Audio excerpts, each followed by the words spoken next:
I didn't see you there. Whenever I have the time, I like to enjoy a little bit of my relaxation with a book in my hand. And considering some of the things we've learned in class, tonight I've decided to read the Pulitzer Prize-winning novel Beloved by Toni Morrison. You know, Toni is not afraid to speak on the toughest of issues. And in here, she goes for the rawest nerve in the American story. Slavery. The epitome of everything freedom is not. As always, she offers engaging and eye-opening ideas on remembering and dealing with oppression in her stories. Yet, although she is in a league of her own, she's not the only one to offer ideas.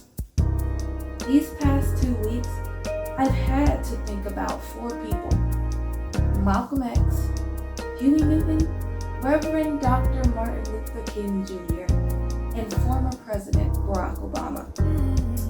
Whether it's by podium or pen, pamphlet or prison cell, all 4 of them give words of wisdom on seeing freedom in light of oppression in America. But I wonder, what would it be like if all 4 had the chance to talk on this very issue?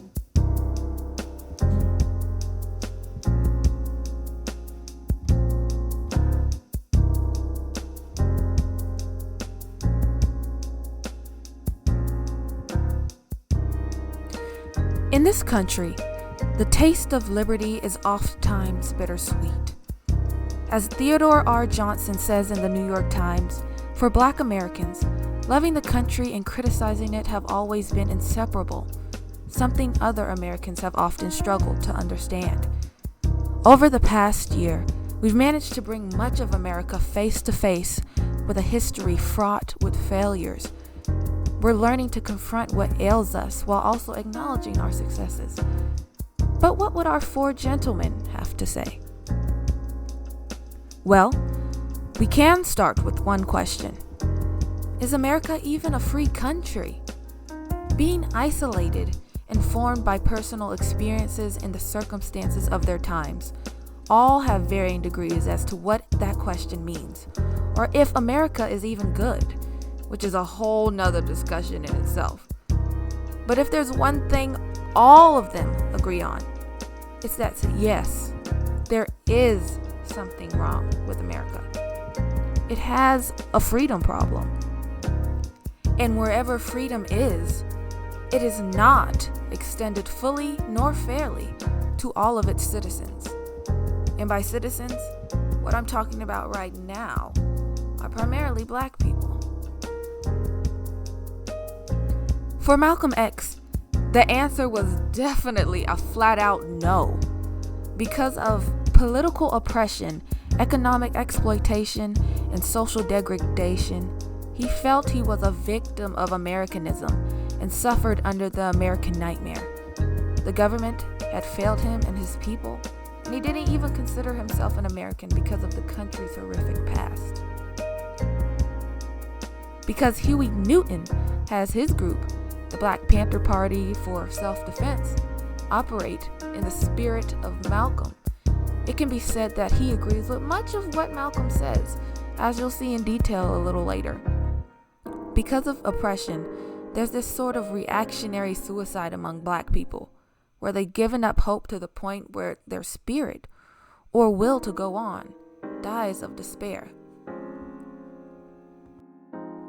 For Martin, I think his feelings are best described in his letter from a Birmingham jail. His hang-up is that every other kind of people in this country has a leg up on the Black community, and there ain't no way for a Black person to lift themselves by their own bootstraps if they don't have any to begin with. And for Obama, even as the supposedly post-racial president, he acknowledges that there are disparities that need to be fixed. He realized he had ideas of American exceptionalism because he clung to the idea of freedom, not necessarily its portrayal in real life. And as a result, he constantly deals with the tension between pride for the country and facing historical pitfalls. All four men agree that the time for waiting is over. They are sick and tired of being sick and tired. And the type of freedom America's been offering isn't going to cut it. So what should we strive for? And how do we get it? While there's not a clear-cut answer, I think similarities and differences between the four men can be drawn into two groupings of ideas.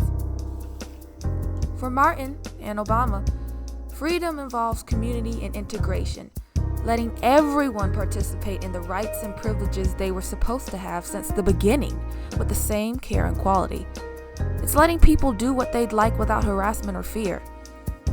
Everybody, or at least most of us, must do our part for the progression of our country, not only to heal our hurtful past, but to come together to see people as people.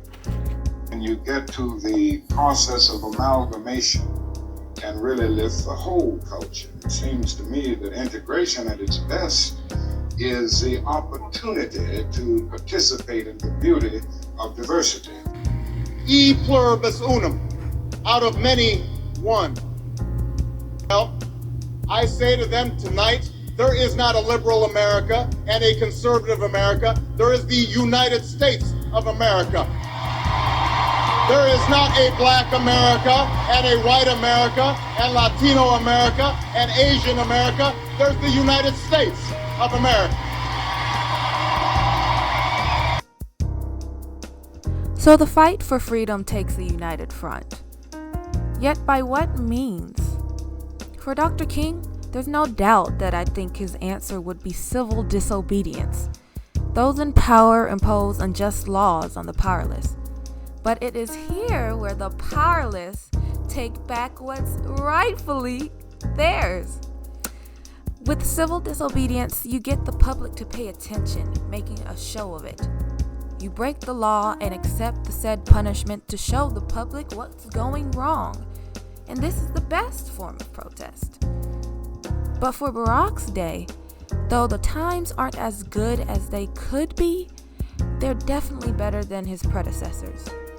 And as the president, he now has the power to do something about it, or at least put it out there, because, checks and balances. Through public policy, I believe he'd talk about how he'd focus not just on the betterment of blacks, but the country as a whole to appeal to more groups of people. There's one integral piece for each of these, and it's non-violence. Yep. How could I forget about that? Both men see a peaceful path forward, not one made through force, but with love, understanding, and cooperation. Now, if there was ever an automatic response made by Huey and Malcolm for that last comment, I think it would look a little like this. Just as Uncle Tom back during slavery used to keep the Negroes from resisting the Bloodhound or resisting the Ku Klux Klan by teaching them to love their enemy or pray for those who use them despitefully. Today, Martin Luther King is just a 20th century or modern Uncle Tom or a religious Uncle Tom who is doing the same thing today to keep Negroes defenseless in the face of attack that Uncle Tom did on the plantation to keep those Negroes defenseless in the face of the attack. But in my version, I'm going to tone it down a little bit. I think they'd respond like this. Okay. Hold up. What? No violence. Man, taking that road will get you nothing but stepped on and pushed over. Martin, the main thing you doing is singing. But you need to stop singing and start swinging. And Barack, you always talking about change. Yet the time for change is now. We have respect for you and y'all's visions. But we gotta face facts. Ultimately, we cannot trust these systems to give us what we want or to even change for us. And no vote, political party, or song is gonna get us there. All those are mechanisms used to pacify our cries for justice. And while we can agree that some physical aspects of this freedom you speak of are integral to the process of actualizing liberation, which we'll get to a little later, there is something higher than all of this, and you got to find it for yourself and your people.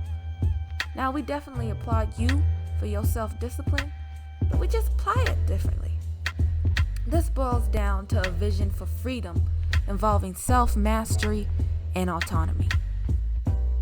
That the only way that we can solve our problem is to unite together among ourselves, among our own kind, clean ourselves up, rid ourselves of the evils that we've become addicted to here in this society, and try and solve our problem ourselves against drunkenness, against dope addiction, against poverty, and against having to beg for the things that a man is supposed to have. When you learn to reject all the things the oppressor has put in your mind about you, your community, drop your dependencies on the oppressor systems, make your will unconquerable, and begin a quest of knowing yourself, raising your consciousness, you live with a sense of hope and dignity. And even if that means a shorter life, you'll gladly take it. As Newton calls it, the price of self-respect, or better yet, revolutionary suicide. It is here where we finally realize that we need to stop and help ourselves. We need the power to determine the destiny of the Black community and cannot progress fully until otherwise. But how do we gain that power? Well, Malcolm and Huey definitely agree on one way, and that is resistance by any means necessary against anyone and anything trying to harm their people, rights, or moral fibers of their communities. And resistance to the power structures establishes them as a force to be reckoned with. This by no means that they jump at every opportunity to be violent. That's often touted against them as a way to incite fear. But what this does mean is that they will defend themselves and their communities when targeted, just as a panther won't attack until it's backed into a corner. But other than that, when it comes to actualizing autonomy, the two channel their efforts into different methods. Malcolm X favors Black nationalism, meaning that the Black man should be in control of the politics, economics, and everything else within his community, relying not on the quote-unquote enemy who doesn't even care anything about him. For him, the next best step in attaining this would have been racial separation. Huey doesn't see this as the answer, though. Although he would acknowledge whites are a part of the active oppression of his people, he doesn't necessarily think they have to separate from them. He's even willing to work with some and catches a lot of flack for it. But that's because his goal is more of an international one. To him, revolution involves and includes everyone who is in the fight against the establishment and systems like America's own. And whether or not that involves a Chinese person, Cuban, African, or the whitest of whites, it really doesn't matter. In the spirit of internationalism and the spirit of international solidarity, we plan to do this, and we will do this for any people who are fighting against American imperialism. As far as the party, we don't think in terms really of black and white. We only think of that when we try to analyze American society, which is a racist society. We're internationalists, we're anti-racist, we're not even a national chauvinist. I believe he'd also have problems with everyone's varying dependence upon government assistance, so he'd speak up on that too. Obama is a part of the very systems keeping the people down, so talking to him isn't even worth it. Martin does say that we know through painful experience that freedom is never voluntarily given by the oppressor. But where he messes up is by still relying on the oppressor for eventual aid. He says freedom must be demanded by the oppressed. But Martin shouldn't demand something they were never going to give you anyway. You're still under his control by doing so. Even Brother Malcolm has a problem with this, calling on the government to act as a catalyst for getting the black population stable enough for separation. Huey does seem like a walking contradiction sometimes. I mean, he's using and abiding by the same laws of a government he loathes and feels as if they should give him something. But, to be fair, his methods of overturning the systems are gradual ones.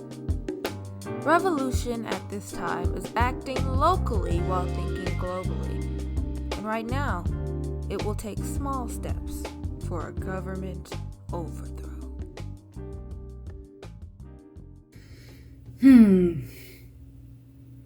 Well, that ended on a fun note, didn't it? Yeah. Confronting the past is not a pretty picture whatsoever. But it's needed for progress to be made, so we don't repeat the mistakes we're supposed to be learning from. For what it's worth, I know that I've definitely learned something from all 4 of these world changers.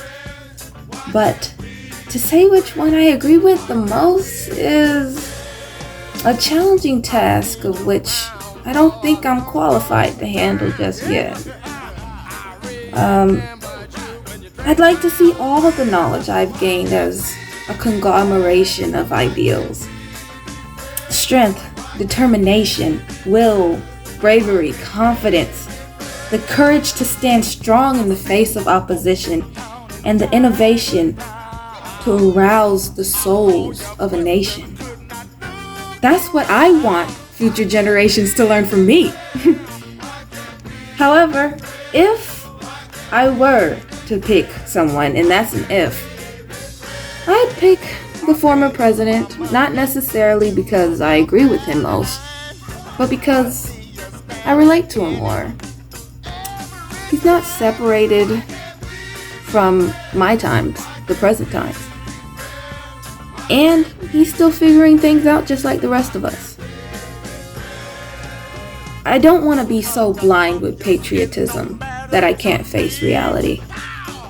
But like Obama, I too am not ready to give up on the promise of America. I titled it The Promised Land because even though we may not get there in our lifetimes, even if we experience hardships and disappointments along the way, that I at least still have faith we can create a more perfect union. Not a perfect union, but a more perfect union. We, all of us, are a work in progress. We may not have all we want or need in this country, but I do believe that we're getting there. And one by one, if we commit to the goal of creating a chance at freedom, we can make a way to parade towards the promised land. So that's my little video or whatever, you know. I hope you liked it.